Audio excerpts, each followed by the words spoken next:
বন্ধুরা, এবছর অদ্ভুত যোগে পালিত হবে হনুমান জয়ন্তী এবং আজ আমরা এই ভিডিওর মাধ্যমে জেনে নেব যে বর্ষ 2024-এর হনুমান জয়ন্তী বা হনুমানজির জন্মবার্ষিকী কবে পালিত হবে তার সঠিক তারিখ, সময়, পূজাবিধি, পূজার শুভ সময়, এছাড়াও হনুমান জয়ন্তীতে বজরংবলীকে খুশি করবার উপায় কী রয়েছে তার সমগ্র তত্ত্ব সম্পর্কে আজ আমরা এই ভিডিওর মাধ্যমে জানব।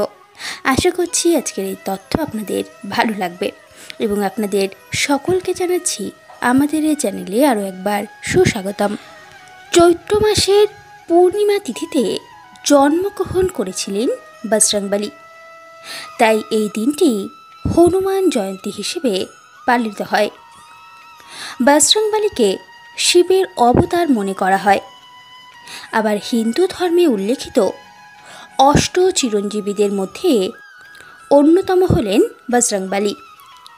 তাকে কলিযুগে জাগ্রত দেবতা হিসেবে আখ্যায়িত করা হয়েছে। প্রচলিত বিশ্বাস অনুযায়ী রামচন্দ্রের দ্বারা অমরত্বের আশীর্বাদ পাওয়ার পর বজরংবলী গন্ধমাদন পর্বতে বাস করেন। বছরে দুবার হনুমান জয়ন্তী পালিত হয়। প্রতি বছর চৈত্র মাসের পূর্ণিমা তিথিতে, যেটি হনুমান জয়ন্তী বা হনুমানজির জন্মবার্ষিকী, সেই দিনটিতে হনুমান জয়ন্তী পালিত হয়।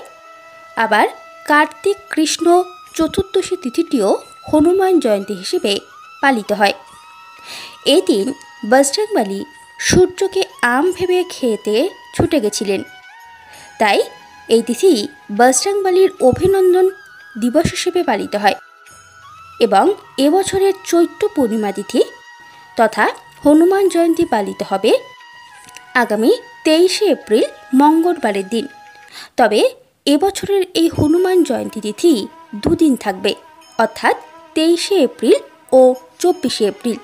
সেই কারণে হনুমান জয়ন্তী কবে পালন করা হবে এই নিয়ে ভক্তদের মধ্যে বিভ্রান্তি সৃষ্টি হয়েছে।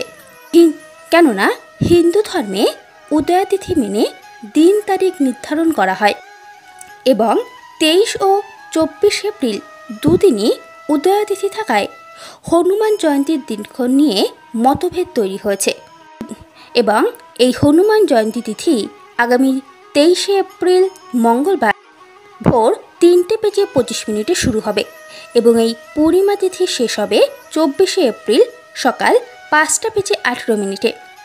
তাই উদয়াতিথির পাশাপাশি যেহেতু 23 তারিখ সারাদিন যাবৎ পূর্ণিমা তিথি থাকবে, তাই 23শে এপ্রিল মঙ্গলবারের দিনই হনুমান জয়ন্তী পালন করা অত্যন্ত শুভ বলে গণ্য করা হয়েছে।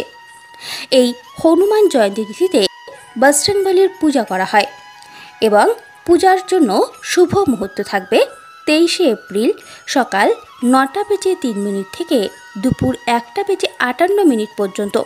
এছাড়াও যারা রাত্রেবেলায় সন্ধ্যার পর পুজো করতে চান তাদের জন্য পূজার শুভ সময় থাকবে 23শে এপ্রিল রাত 8:14 থেকে রাত 9:35 পর্যন্ত।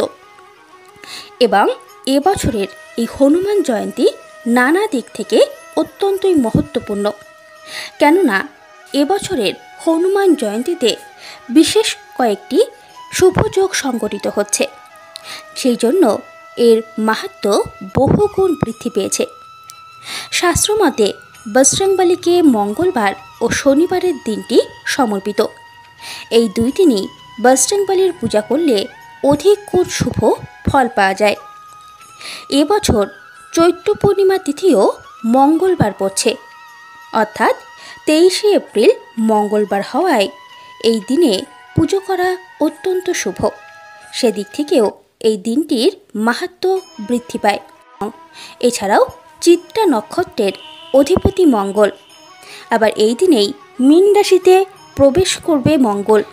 এছাড়াও এই দিনে 5টি গ্রহ একই রাশিতে অবস্থান করবে, যার ফলে পঞ্চগ্রহী যোগ তৈরি হবে।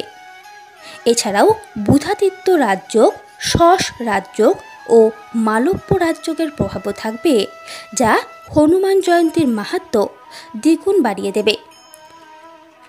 চলুন বন্ধুরা, এবার জেনে নেওয়া যাক যে হনুমান জয়ন্তীতে বজরংবলীকে খুশি করবার জন্য আপনারা কি করবেন। বজরংবলী উদার স্বভাবের ব্যক্তি, তিনি অল্পতেই প্রসন্ন হন। এ কারণে সকলের প্রতি উদার মনোভাব পোষণ করেন। তাই এই হনুমান জয়ন্তীর দিন যারা বজরংবলীর ভক্ত, যারা তার পূজা করবেন, তারা সকলের প্রতি উদার মনোভাব পোষণ করবেন, দরিদ্র অসহায়দের সাহায্য করবেন। হনুমান জয়ন্তীতে দরিদ্রদের অন্নদান করতে ভুলবেন না। এছাড়াও বজরংবলী রামের পরম ভক্ত, তাই হনুমান জয়ন্তীর দিনে রামের স্তুতি করলে তিনি প্রসন্ন হন। এছাড়াও যদি পারেন হনুমান জয়ন্তীর দিনে হনুমানজির পূজার পাশাপাশি রাম সীতার পূজা করুন, রামায়ণ পাঠ করুন অথবা শ্রবণ করুন। এতেও বজরংবলী অত্যন্ত প্রসন্ন হবেন এবং তার জন্মবার্ষিক উপলক্ষে তার প্রিয় খাবার অবশ্যই ভোগ হিসেবে নিবেদন করুন, তাতেও তিনি প্রসন্ন হবেন। বন্ধুরা, আশা করছি আজকের এই তথ্য আপনাদের ভালো লেগেছে। আজকের মতো এটুকুই। নমস্কার, ধন্যবাদ, ভালো থাকবেন, সুস্থ থাকবেন। জয় বজরংবলীর জয়।